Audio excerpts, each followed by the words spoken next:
जब जब बहे शीतल लहरी हो, डर लागे निकले में बहरी हो। जब जब बहे शीतल लहरी हो, अरे डर लागे निकले में बहरी हो।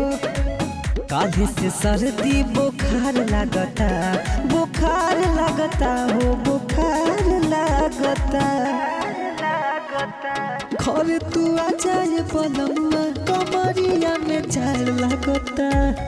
हाली से आ जाए बलमुआ, कमरिया में झाड़ लगता।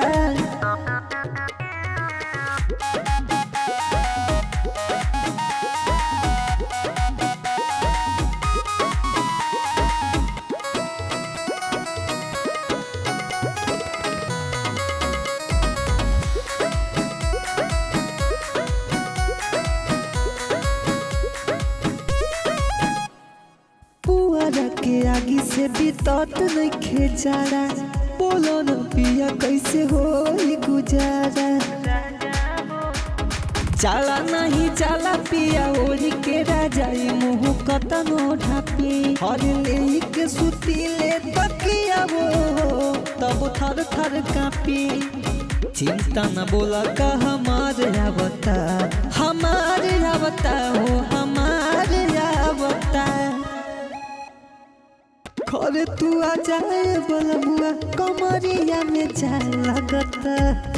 हाली से आ जाए बलमुआ, कमरिया में झाड़ लगता।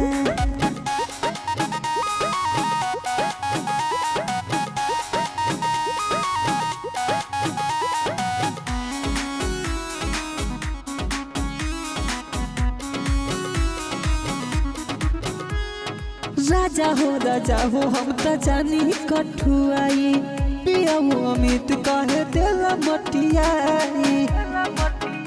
हरे देह कश्मीर लेखा भई बाटे हो, बोला का समझाई। रहतनी कैसे अकेले हो, अब का हम बताई। काहे न हमारा प्यार आवता, प्यार आवता न हो, प्यार आवता। खरे तू आ जाए बलमुआ, कमरिया में झाड़ लगता। हाली से आ जाए बलमुआ।